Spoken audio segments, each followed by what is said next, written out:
And now the news with Abdiaziz Hashim. Hello there, our dear viewers in Nairobi and as well as around the world. Welcome to News Desk, the program that brings you in-depth analysis into global issues in the confines of politics, economics, arts and culture, and sports. But before we do start, let's have the highlights. 30 new cases of Ebola were confirmed in Northeastern Democratic Republic of Congo, one of the highest daily counts since the start of the outbreak in July, remarked by the Health Ministry. Attacks by armed groups have hampered international efforts to control the outbreak, the worst in Congo's history, which has infected over 380 people and killed two-thirds of them. The number of new cases has accelerated in the past month, and an emergency committee of the World Health Organization expert highlighted in October that the outbreak was likely to worsen significantly unless the response was stepped up. Elsewhere, according to Al Jazeera, Saudi Arabia has admitted that Jamal Khashoggi was killed inside the consulate in the Turkish city of Istanbul. Khashoggi, a Saudi writer, US resident, and a Washington Post columnist, entered the building on October 2nd to obtain documentation certifying he had divorced his ex-wife so he could remarry. And finally, BET Award winner and Nigeria superstar David Adeleke, popularly known as Davido, is set to thrill Kenyans at 30 billion World Tour concert in Kenya at Uhuru Gardens. The concert at Uhuru Gardens will mark the spectacular final leg of the World Tour, which has seen the award-winning artist tour more than 30 countries. The overall process of westernization is often two-sided, in that whereby Western influences and interests themselves are joined together in a part of an affected society, at a minimum to change towards a more westernized society in the hope of attaining a Western life or some aspects of that Western life. Moreover, the unidirection of information from the central periphery has truly damaged some cultural aspects in the African context. To be particular, the music industry. The Kenyan music industry has been proliferated by Western content, leading to the declining of our originality and authenticity. You can join our online conversation through my Twitter handle at AbdiazizHashim1 and on Facebook at AbdiazizHashim. And the bigger question today is, have we lost our originality, using the hashtag NewsDesk? I can see some of your comments are streaming in, and at Paula, she says, these days you cannot clearly draw a distinction between our music and the West music. Our correspondent Edith Mbenesi filed in the following report on regards to our topic of the day.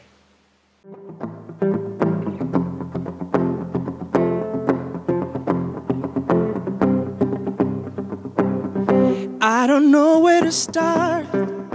Westernization has been an accelerating influence across the world in the last few centuries, with some thinkers assuming Westernization to be the equivalent of modernization, a way of thought that is often debated. The overall process of Westernization is often two-sided, in that Western influences and interests themselves are joined with part of the affected society, at minimum, to change towards a more westernized society in the hope of attaining a Western life or some aspects of it. Moreover, the unidirectional of information from the central periphery has taken its toll on cultural aspects of Africans. Music in particular has been affected. The Kenyan music industry has been proliferated by westernization, leading to the question of our originality and authenticity of our craft. Yes, our artists have lost their originality when it comes to singing. It's a sad thing, because when you look at countries like Tanzania, they have bongo, which is originally theirs. If you look at places like Nigeria, they have Afro beats, which is theirs. In Kenya, we had Kapuka beats, originally, which was ours. But then, unfortunately, with the downfall of the Kapuka beats, because they also chucked out of market a little bit, then our artists are seen to be emulating other genres which are not ours. For example, nowadays you can hear music which is reggae genre, that's Jamaican, right? You can hear music which is of Afrobeat genre, that's not even ours, but then it's still being sung by Kenyans, so it's a sad thing. We've lost our authenticity. With the world becoming a global village, there is no longer any barrier where one will say that's the Kenyan sound. The internet has revolutionized the world such that all music from different cultures are brought together in one place, leading to the rise of a new class of international music where two different styles of music are married into one. The Kenyan music industry has perfected this art. Turn on your radio and you will hear the music influenced by hip-hop, R&B, dancehall, reggae, bongo, and rhythm music. Acculturation is not bad. It has led to diversity, but borrowing too much from other cultural elements hampers creativity and identity. I don't like Kenyan music personally because number one, I don't feel like we have something we can be very proud of, like something that is authentic from Kenya. I feel like we copy so much of other people's styles, like we've copied the hip hop culture, like the pop culture. We've copied a lot from TZ when it comes to Swahili. Even when we come to gospel music, we can't find the authenticity, like the originality it's from Kenya. Like I'm thinking that other countries can't even borrow what we do because it's borrowed from them. So I feel like in Kenya, we don't have the originality. We can say that this is our own, this is our style, this is us. A question that most Kenyan artists are struggling with on the basis of Kenyan sound. Kenyan music just seems to be going with what is trending in the world. It moves from one trend to another, hoping to acquire the profits and to entertain, resulting to short-lived music. But once the trend changes, the song is forgotten. In the words of the writer Mwende Nguti, music does not arise in the absence of society. It mirrors society, but it can also change it. Reporting for News Desk, I am Edith Benesi. Our correspondent Edith Benesi is joining us live from Machakos. Edith, what is the latest development from your end? Thank you very much, Abdi Aziz. Now to matters concerning the Kenyan music industry, it's being taken by a drift, especially to the people I interacted with. They're saying that they're not satisfied with the content being produced because there's lack of originality and authenticity. Back to you in studio, Abdi Aziz. Thank you, Edith. That was our correspondent Edith Benesi joining us live from Machakos. Let me take a look at some of your comments on Facebook and at Angela. She says, I concur that westernization has dissolved our culture, but equal blame goes to our artists who do not want to be authentic. My experts are joining me live now to get to the bottom of this matter. First is Presley, popularly known as Press. Thank you for joining us today. Thank you. Also joining us today is Dennis Mwendwa, also popularly known as Donado. He is an artist also. Welcome to the program, Donado. Thank you. And finally, we have YSC of YSC Music. He is a producer. Welcome to the program, YSC. Yeah, thank you very much. Thank you all for joining us today. Let me start with you, Presley. Do you think our artists are borrowing too much from the West musically? Also, you know you're an artist too. Do you concur with this statement? In my own opinion, I think most artists from Kenya, we tend to borrow most things like the lyrics from the western part of the world. We can also look at how the mode of dressing and the type of videos and type of instruments that we use in our music. Most of them are from the western side. So now our originality is somehow on a 50-50. We don't really know what our original music is.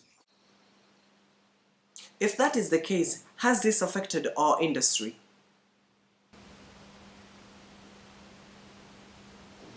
That goes back.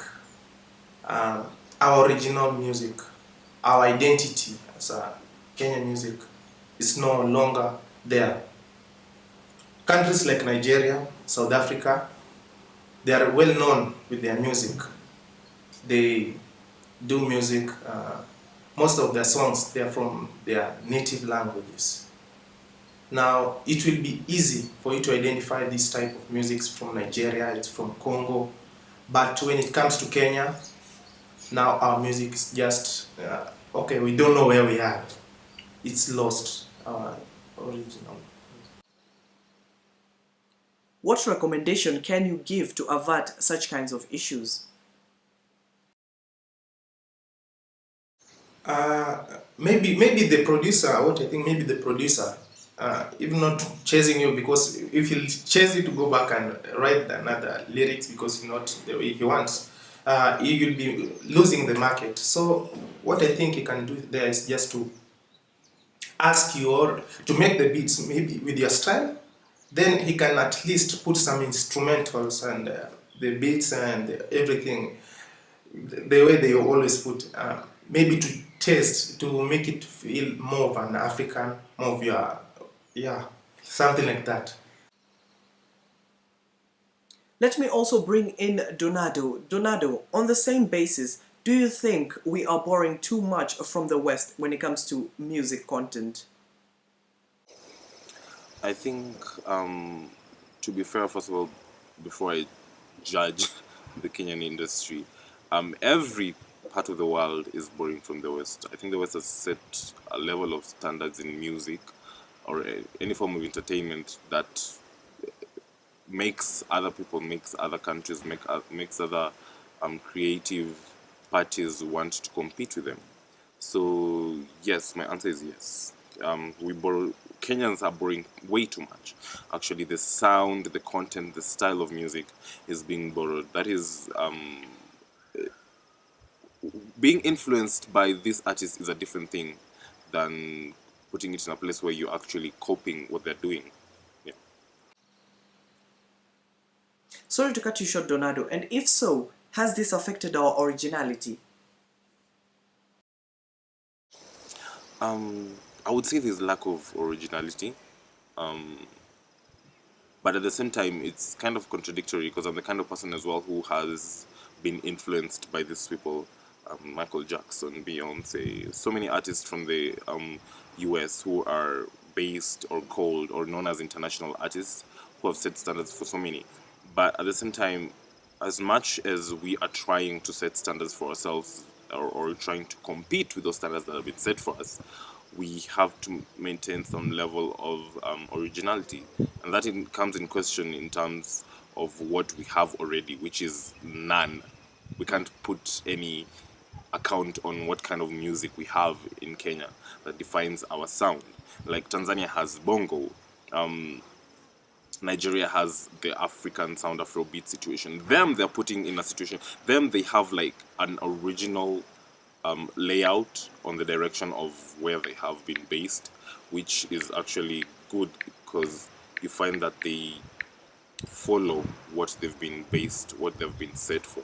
I mean, Kenya, we had genge music. For some time, it was a situation. It defined our sound, or what you might call it. But as time goes by, you find that people are stealing or copying Nigerian beats to make genge music, which does not make sense. Hip hop beats from the United States to make genge music. What are certain measures that can be put to place so as to restore our originality? As I said earlier, our sense of originality is really not there. So I wouldn't say that we have something that defines the sound we have. And in connection to that, nobody is original in this world. Every person has taken a bit of something from somewhere, an influence that has made them who they are or what sound they have. You know, America took some influences from somewhere else. Europe has taken some influences from somewhere else. So putting it into that perspective, nobody is actually original. So it puts into question, do we really have any recommendations? It's just, I would say that people should actually be themselves, and whatever purpose you're actually doing what you're doing for, it should be your number one priority. I don't want to put it in a context where I'm judging people who are basing their style or their sound on the Western side of music. Because I personally, the music that I write is Western. Sometimes I get judged for it, like you sound too American. But at the same time, I'm like, this is what I grew up listening to. This is what influenced me. This is what my mother used to buy and put in the radio, and I would listen to it as I was a kid. So it's not a matter of how original you are. It's a matter of, are you original to yourself? And finally, let me bring in YSC. YSC, from our previous artist Donado and Press, we have clearly established that most of our artists are borrowing too much from the West. What do you think are some of the challenges that our artists are facing?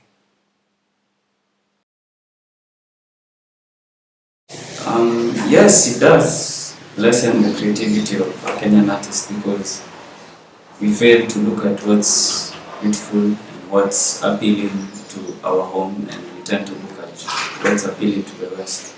We tend to forget that, that the person in the West does his thing better, and you can do your own thing here better. That has not been discovered and has not been revised so many times. So you find that there are many producers who have, and artists who have the same versions of things rather than having a new version each and every time.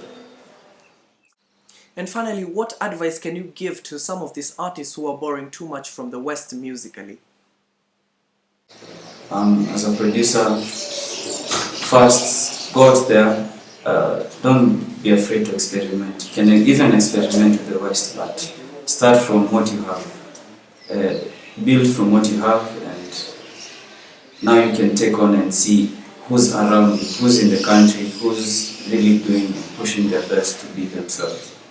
We have a couple of artists like Sauti Sol and Octopizzo who do their things very well, and you can copy from them. And as much as you emulate, you create your own style from there, because you can't be 100% copyright of somebody. You have to have some different flaws and right things that make it. And with that, you can be the next big thing. That's all the time we had for our experts Presley, Donado and YSC. Thank you for coming in. I can see some of your comments are streaming in, and at Faith Oduori, she says that other countries like South Africa and Nigeria have been able to maintain their original sound. Our artists should consider evaluating their agenda in this industry. Welcome to my talk. Our music industry these days is similar to other countries. And what do I mean by this? When you turn on the radio, you can hear music influenced by reggae, bongo, R&B, and hip-hop. And in the words of the late Hugh Masekela, a South African jazz maestro, he remarked, "We are bad copies of the people who colonized us. Many of us can't even speak our mother tongue, yet there is no richer continent on this planet. If we do not do heritage restoration, our great-grandchildren will lack identity." That's all the time we had for you here today at News Desk. I've been your host, Abdiaziz Hashim. Do join me next week, same time, same place. Goodbye.